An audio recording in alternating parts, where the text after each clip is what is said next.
Good morning and welcome to Malick Musings live here Wednesday of Holy Week. Before I go into contemplating the challenge of Holy Week and specifically Good Friday, I want to come clean about the fact that when I entered seminary, I was very firm about the fact that I would never ever be a church pastor. Those who know me know that about me. I was more interested in working in nonprofit industry, social work, and or working specifically with young people around issues of violence and recovery from violence and the healing process. When I'm honest with myself and with you, I can also say that part of what kept me from thinking I could ever be a church pastor was my own lack of Christology, or my own struggle with trying to figure out how I could be a Christian person if I so had trouble understanding and claiming that there is any kind of good news to come out of Holy Week, crucifixion, and I would even say Easter Sunday for me was foggy when I started seminary. You see, I was very wrapped up on the fact that I wasn't sure how I could reconcile that God would only come into the world one time in one person in one instance. I certainly couldn't understand that God would send God's Son to death to make things right with humanity. That God would even need a payment for human sinfulness made absolutely no sense to me. And honestly, because I had trouble wrapping my head around any kind of God element in Jesus, the whole idea of a parent sending a child to death made absolutely no sense to me. And that was nothing that I wanted to believe in, and that was not a God that I wanted to believe in. And so how could I be Christian? What I didn't know at the time was that there were different ways to look at what is called the atonement, or reconciling humans with God.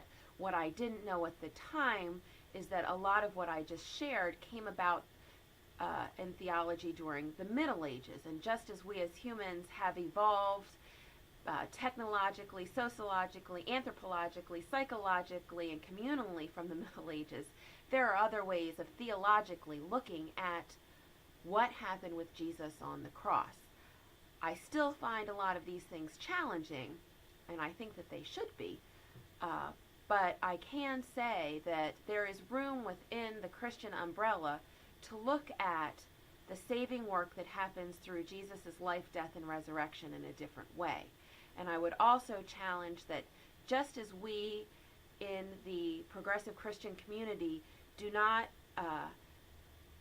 look at the Bible literally when it comes to issues of marriage equality or sexuality, feminism, when it comes to slavery and such issues, perhaps we need to not look at the Bible so literally when it comes to the death and resurrection of Jesus Christ as well.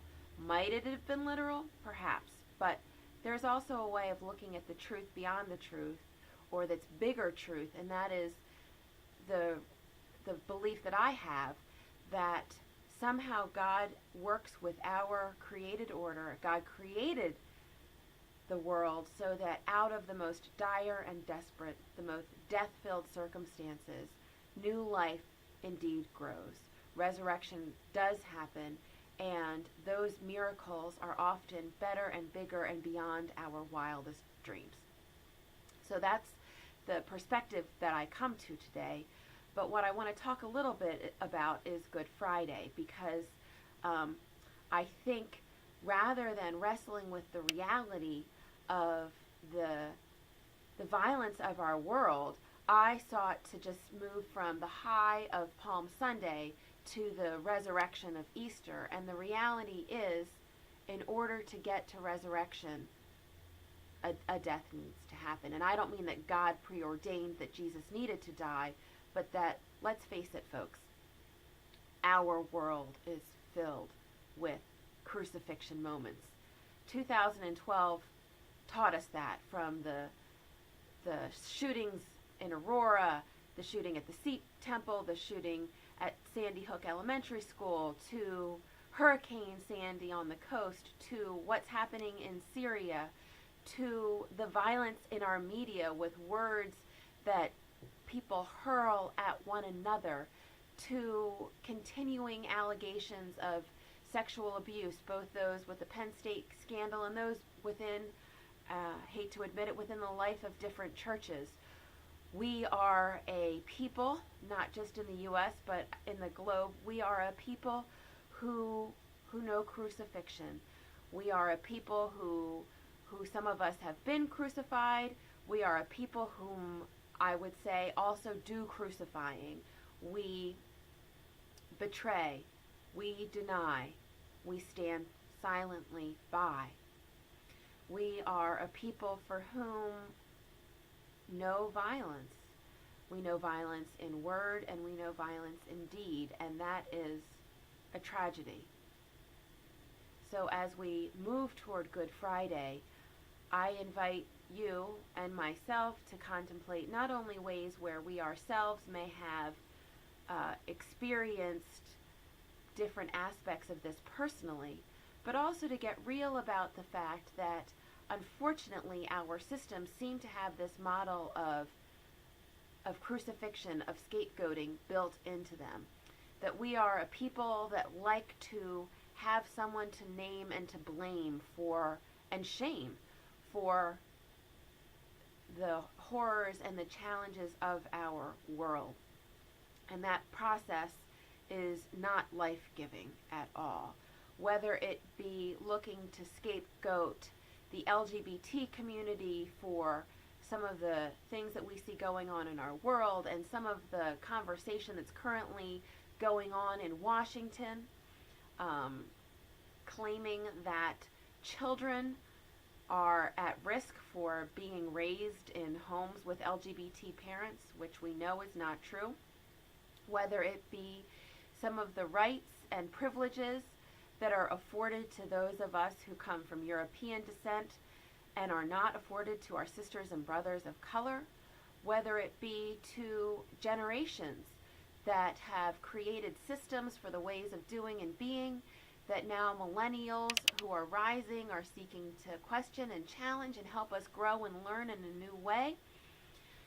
Seems like it's a good time, as some of our systems are starting to fall apart, to look for the new voices that are wanting to help us evolve and grow and change. And rather than blaming or pointing a finger or sacrificing one another in this system, let's stop the violence, let's stop the name pointing, let's stop the binary thinking of all good, all bad, all clear cut, this one side or the other way of doing and being, and seek a more complex way of knowing and being.